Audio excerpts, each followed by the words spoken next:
എല്ലാവർക്കും എൻ്റെ യൂട്യൂബ് ചാനലിലേക്ക് സ്വാഗതം. ഇന്നത്തെ വീഡിയോ HPയുടെ ലേസർജെറ്റ് പ്രിൻ്ററായ HP ലേസർജെറ്റ് M1136 മൾട്ടിഫംഗ്ഷൻ പ്രിൻ്ററിൻ്റെ ഡ്രൈവർ എങ്ങനെ ഡൗൺലോഡ് ചെയ്ത് ഇൻസ്റ്റാൾ ചെയ്യാം എന്നതിനെക്കുറിച്ചുള്ള ഒരു സിമ്പിൾ വീഡിയോ ആണ്. വീഡിയോ കാണുമ്പോൾ എൻ്റെ ചാനൽ ഒന്ന് സബ്സ്ക്രൈബ് ചെയ്യുക, ലൈക്ക് ചെയ്യുക, കമൻറ്റ് ചെയ്യുക, ഷെയർ ചെയ്യാം. അപ്പോൾ നേരെ വീഡിയോയിലോട്ട് പോകാം.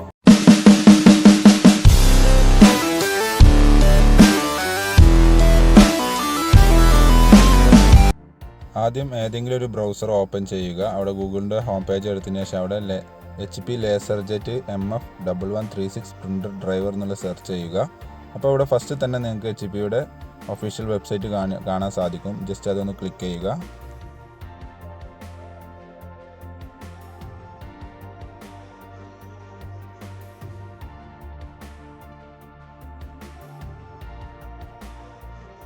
ഇപ്പോൾ HPയുടെ ഒഫീഷ്യൽ വെബ്സൈറ്റ് ഓപ്പണായി വന്നു. അതിൽ നിങ്ങൾ ആദ്യം ചെയ്യേണ്ടത് ഓപ്പറേറ്റിംഗ് സിസ്റ്റം ഏത് വെർഷനാണെന്നുള്ളത് സെലക്ട് ചെയ്ത് കൊടുക്കണം. വിൻഡോസ് 7 ആണോ, വിൻഡോസ് 8 ആണോ, വിൻഡോസ് 10 ആണോ, ഇനി വിൻഡോസ് 7 തന്നെ 64-32 ബിറ്റ് ഏതാണെന്നുള്ളതൊക്കെ ഒന്ന് മെൻഷൻ ചെയ്യണം. നോർമലി മേലെ ഇവിടെ ഓട്ടോമാറ്റിക്കായിട്ട് ഡിറ്റക്റ്റ് ചെയ്തിട്ടുണ്ടാവും. നിങ്ങൾക്ക് മുകളിൽ കാണാൻ സാധിക്കും. വെയിറ്റ് ചെയ്യുക. കണ്ടില്ലേ, മുകളിൽ ഒരു മിനിറ്റ് കണ്ടില്ല, മുകളിൽ കണ്ടില്ല ഡിറ്റക്റ്റഡ് ഓപ്പറേറ്റിംഗ് സിസ്റ്റം എന്നുണ്ട്. ഓട്ടോമാറ്റിക്കായിട്ട് ഡിറ്റക്റ്റ് ചെയ്തിട്ടുണ്ട്. എന്നാലും നിങ്ങളൊന്ന് ക്ലാരിഫൈ ചെയ്യണം നല്ലതാണ്. ജസ്റ്റ് ഒന്ന് സെലക്ട് ചെയ്തിട്ട് വിൻഡോസ് എന്നുള്ള സെലക്ട് ചെയ്തുകൊണ്ട് അതിൽ ഏത് വെർഷനാണെന്നുള്ളത് നിങ്ങൾക്കൊന്ന് ജസ്റ്റ് ഒന്ന് ടൈപ്പ് ചെയ്യുന്ന സെലക്ട് ചെയ്യുന്നത് നല്ലതായിരിക്കും. വെറുതെ നമ്മൾ അത്രയും വലിയൊരു MB ഫയൽ ഡാറ്റ മിസ്സായിണ്ടല്ലോ. അപ്പോൾ അതിന് വേണ്ടിയിട്ടാണ് ഞാൻ പറയുന്നത്. ജസ്റ്റ് എന്നിട്ട് ചേഞ്ച് എന്നുള്ള ക്ലിക്ക് ചെയ്യുക. അപ്പോൾ നമ്മൾ ആ സൈറ്റിൻ്റെ പേജ് ഒന്നുകൂടി റീലോഡ് ആവുന്നതാണ്. എന്നിട്ട് ഈ കാണുന്ന ഡൗൺലോഡ് എന്നുള്ളത് ക്ലിക്ക് ചെയ്യുക. അങ്ങനെ ക്ലിക്ക് ചെയ്ത് കഴിഞ്ഞ് കഴിഞ്ഞാൽ നെക്സ്റ്റ് പേജ് ഓപ്പണായി വരും. അവിടെ കുറച്ച് നേരം വെയിറ്റ് ചെയ്താൽ ഓട്ടോമാറ്റിക്കായിട്ട് തന്നെ ആ ഫയൽ ഡൗൺലോഡ് ആവുന്നതാണ്. ഇങ്ങനൊരു പേജ് ഓപ്പണായി വരും. കുറച്ച് നേരം വെയിറ്റ് ചെയ്താൽ മതി. അപ്പോൾ ഓട്ടോമാറ്റിക്കായിട്ട് ഡൗൺലോഡ് ആവുന്നത് നിങ്ങൾക്ക് കാണാൻ സാധിക്കും. വെയിറ്റ് ചെയ്യുക. കണ്ടില്ല, ഇവിടെ താഴെ ഡൗൺലോഡിങ് നടക്കുന്നുണ്ട്. ഏകദേശം വലിയൊരു MB ഫയലാണ്. 241 MBയുടെ അത്രയും വലിപ്പമുള്ളൊരു ഫയലാണ്. കാരണം സ്കാനർ ഡ്രൈവറും ഇതിൻ്റെ കൂടെ ഉണ്ട് എന്നാണ്. അപ്പോൾ കുറച്ച് നേരം വെയിറ്റ് ചെയ്തപ്പോൾ നമ്മുടെ ഫയൽ ഡൗൺലോഡിങ് ഏകദേശം കംപ്ലീറ്റ് ആയിട്ടുണ്ട്. ജസ്റ്റ് ആ ഫയലിൻ്റെ അവിടെ പോയിട്ട് ജസ്റ്റ് ഒന്ന് ക്ലിക്ക് ചെയ്യുക. മൗസ് പോയിട്ടൊന്ന് ജസ്റ്റ് ഇതേപോലെ ക്ലിക്ക് ചെയ്ത് കഴിഞ്ഞാൽ അത് ഓപ്പണായി വരും. അല്ലെങ്കിൽ എക്സ്ട്രാക്റ്റിംഗ് നടക്കുന്നതാണ്. ഒന്ന് വെയിറ്റ് ചെയ്യണം.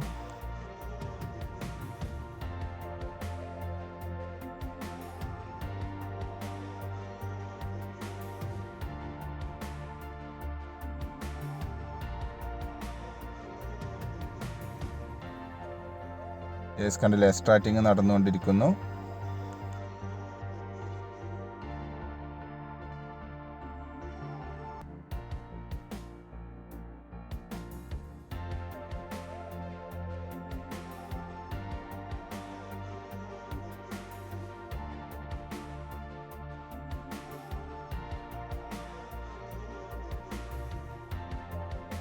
അങ്ങനെ എക്സ്ട്രാക്റ്റിംഗ് കംപ്ലീറ്റ് ആയിട്ടുണ്ട്. ഇൻസ്റ്റാളേഷൻ ഫയൽ ഓപ്പണായി വന്നിട്ടുണ്ട്. ഇതിൽ നമുക്ക് ഈസി ഇൻസ്റ്റാളേഷൻ എന്നുള്ളത് ഇൻസ്റ്റാൾ എന്നുള്ളത് സെലക്ട് ചെയ്തിട്ട് തന്നെ നമുക്ക് എന്ത് ചെയ്യാം, താഴെ നെക്സ്റ്റ് എന്നുള്ളത് ക്ലിക്ക് ചെയ്യാം. അഡ്വാൻസ്ഡ് ഇൻസ്റ്റാളേഷൻ എന്ന് പറഞ്ഞാൽ നിങ്ങൾക്ക് ചെയ്യേണ്ട ഏതൊക്കെ ഇതാണെന്നുള്ളത് ജസ്റ്റ് ഇങ്ങനെ ചോദിക്കുന്നത് മാത്രമേ ഉള്ളൂ. ഞാൻ ജസ്റ്റ് നെക്സ്റ്റ് എന്നുള്ളത് കൊടുത്തു. ഇവിടെ ടിക്ക് ചെയ്തതിന് ശേഷം അക്സെപ്റ്റ് എന്നുള്ള ടിക്ക് ചെയ്തതിന് ശേഷം നെക്സ്റ്റ് എന്നുള്ളത് ക്ലിക്ക് ചെയ്യുക. വീണ്ടും നെക്സ്റ്റ് എന്നുള്ളത് ക്ലിക്ക് ചെയ്യുക. അഗെയിൻ നെക്സ്റ്റ് എന്നുള്ളത് ക്ലിക്ക് ചെയ്യുക. അപ്പോൾ ഇവിടെ 2-3 വെർഷൻസ് പ്രിൻ്റേഴ്സിൻ്റെ ഇതാണ് ചോദിക്കുന്നത്. നമുക്കിതിൽ ആവശ്യമുള്ളത് M1136 സീരീസ് എന്നുള്ളതാണ്. അത് സെലക്ട് ചെയ്തതിന് ശേഷം നെക്സ്റ്റ് എന്നുള്ളത് കൊടുക്കുക. അപ്പോൾ ആ ഫയൽ ഇൻസ്റ്റാളിങ് നടന്നുകൊണ്ടിരിക്കുകയാണ്. കുറച്ച് നേരം വെയിറ്റ് ചെയ്യണം.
ഏകദേശം ഇൻസ്റ്റാളിങ് കംപ്ലീറ്റ് ആയി കഴിഞ്ഞാൽ ഇതേപോലെ USB കണക്ട് ചെയ്യാൻ കേബിൾ കണക്ട് ചെയ്യാൻ ചോദിക്കും. ഈ സമയത്ത് മാത്രമേ പ്രിൻ്ററും കമ്പ്യൂട്ടറും തമ്മിൽ കേബിൾ കണക്ട് ചെയ്യാൻ പാടുള്ളൂ. ഞാൻ ഇപ്പോൾ ജസ്റ്റ് ഒന്ന് കേബിൾ കണക്ട് ചെയ്തിട്ടുണ്ട്.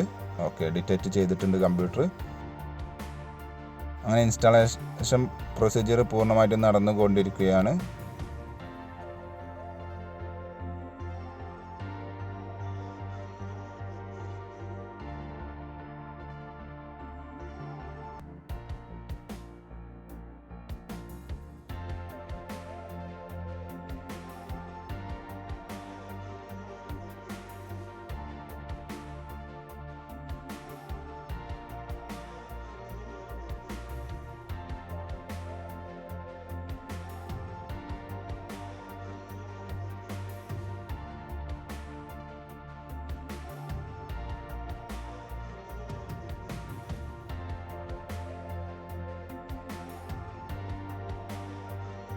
യെസ്, അതിനുശേഷം ഇതേപോലെ ഡയലോഗ് ബോക്സ് ഓപ്പൺ ആയി വരും. അവിടെ ജസ്റ്റ് ആ ടിക്ക് ഒഴിവാക്കിയാണ് നെക്സ്റ്റ് എന്നുള്ളത് കൊടുത്താൽ നമുക്ക് രജിസ്റ്റർ ചെയ്യേണ്ട ആവശ്യമൊന്നുമില്ല. എന്നിട്ട് ഫിനിഷ് എന്നുള്ളത് ക്ലിക്ക് ചെയ്യുക.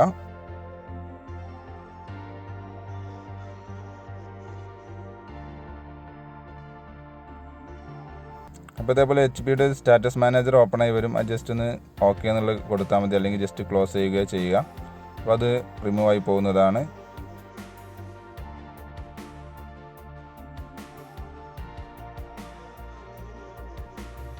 ഇനി നമ്മൾ ചെയ്തത് കംപ്ലീറ്റ് ആണോ എന്ന് അറിയാൻ വേണ്ടി ഞാൻ ജസ്റ്റ് സ്റ്റാർട്ട് ബട്ടൺ പ്രസ് ചെയ്ത് കൺട്രോൾ പാനൽ ഓപ്പൺ ചെയ്തു. ജസ്റ്റ് കൺട്രോൾ പാനൽ എന്നുള്ളത് ടൈപ്പ് ചെയ്യുന്നു. എന്നിട്ട് കൺട്രോൾ പാനൽ സെലക്ട് ചെയ്തുകൊണ്ട് അതിൽ ഡിവൈസസ് ആൻഡ് പ്രിൻറ്റേഴ്സ് എന്നുള്ള ഓപ്ഷൻ നിങ്ങൾക്ക് കാണാൻ സാധിക്കുന്നതാണ്. കണ്ടില്ലേ, അത് ജസ്റ്റ് ക്ലിക്ക് ചെയ്യുക. അത് ഓപ്പൺ ആയി വരും. എൻ്റെ ലാപ്പിൽ കുറേ പ്രിൻ്റർ കണക്ട് ചെയ്തുകൊണ്ട് കുറേ ഡ്രൈവേഴ്സ് കാണാൻ സാധിക്കും. അതിൽ നമ്മളെ HP ഡ്രൈവർ ഇതേ കണ്ടില്ലേ, ഫോട്ടോ സഹിതമുണ്ട്. അത് ജസ്റ്റ് ക്ലിക്ക് ചെയ്യുക. എന്നിട്ട് അതിൻ്റെ റൈറ്റ് ബട്ടൺ ക്ലിക്ക് ചെയ്ത് അതിൽ പ്രിൻ്റർ പ്രോപ്പർട്ടീസ് എന്നുള്ളത് എടുക്കുക. അതിലുണ്ടാവും താഴെ പ്രിൻ്റ് ടെസ്റ്റ് പേജ് എന്നുള്ളൊരു ഓപ്ഷൻ കാണാൻ സാധിക്കും. അത് ജസ്റ്റ് കൊടുത്തു കഴിഞ്ഞാൽ നമ്മളെ പ്രിൻ്ററിലേക്ക് കമാൻഡ് വരും. അങ്ങനെ പ്രിൻ്റ് ടെസ്റ്റ് പേജ് പ്രിൻ്റ് ചെയ്ത് വരുന്നതാണ്. ഇത്രയും കംപ്ലീറ്റഡ് ആണെങ്കിൽ നിങ്ങൾ ചെയ്ത പ്രോസസ് എല്ലാം കംപ്ലീറ്റഡ് ആണ് എന്നുള്ളതാണ് അർത്ഥം. വീഡിയോ ഇഷ്ടമെന്ന് വിചാരിക്കുന്നു. സബ്സ്ക്രൈബ് ചെയ്യാൻ മറക്കരുത്. ലൈക്ക് ചെയ്യുക, കമൻറ്റ് ചെയ്യുക, ഷെയർ ചെയ്യുക. അപ്പോൾ ഓക്കെ, ബൈ.